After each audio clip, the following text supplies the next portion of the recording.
சிதம்பரம் அருகே இன்று வால்கரைமேடு பகுதியில் சென்ற அரசு பேருந்து ஒன்று அதிக அளவு பயணிகள் ஏறி வந்ததால் பேருந்தின் முன்பக்க டயர் சேதமானது.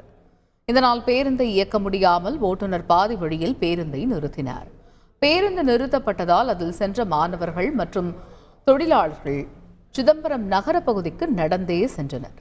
இந்த வீடியோ தற்பொழுது சமூக ஊடகங்களில் வைரலாகி வருகிறது.